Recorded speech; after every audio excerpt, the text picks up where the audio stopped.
talaga si Kuya. Huwag ka na magtampo sa kuya mo. Eto, tikman mo na lang itong niluluto ko. Kapag to talaga na nasarapan ka, wawala yung tampo mo. Teka lang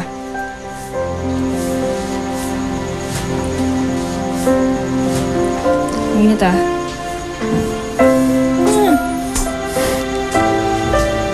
Oo. Masarap? Diba? Elsie, huwag ka naman magalit kung wala pa yung iPhone mo. Promise, gagawa ulit ako ng paraan.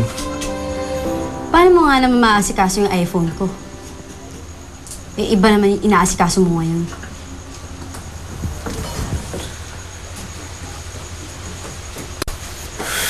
Talaga. Kasalanan to lahat ni Kuya eh.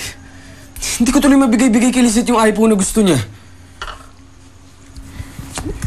Sa tingin ko, hindi naman yung iPhone ang kailangan ngayon ni Lizette eh. Sa tingin ko, ikaw.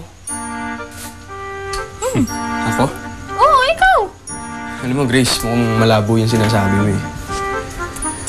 Pakiramdam ko kasi siyempre, babae ako. Lakas ng pakiramdam ko na may gusto yan sa'yo. May feelings yan. So, patunayan ko. Paano?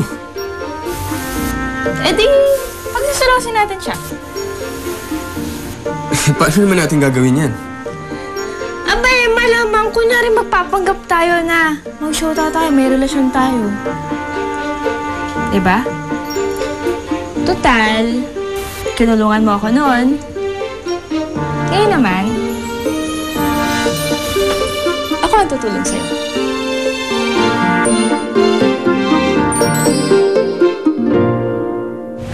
Talaga nakaligtas na si Monica? Oo, iniintay na lang magising. Bakit parang ganyan ang mukha niyo? Parang hindi kayo masaya na magaling na yung kapatid ko.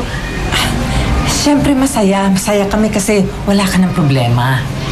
Meron nga po, Tita Else, pambayad sa ospital. Kaya po ako para kunin yung titulo. Titulo? Anong gagawin mo sa titulo? Sasanla ko muna po itong bahay para may pambayad ako sa ospital.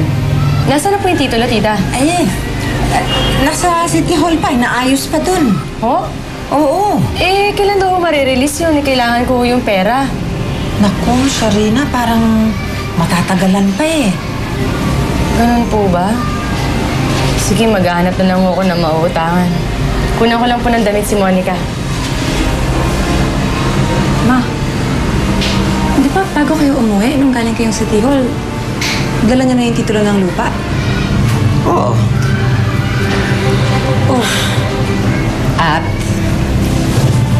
napapalitan ko na ang pangalan sa titulo. Bakit di niya sinabi kay Sharina? Dahil hindi na sa kanya ang lupang ito.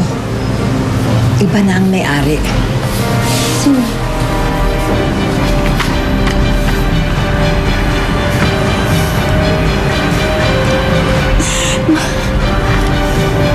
Sakto na yung bahay.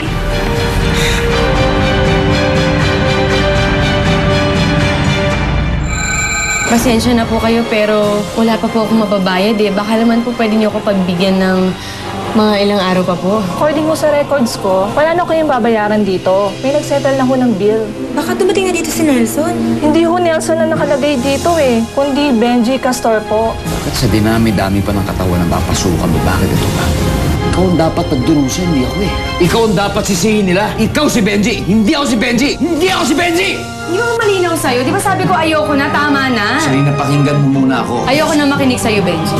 At paglabas natin dito, huwag na ako susundan.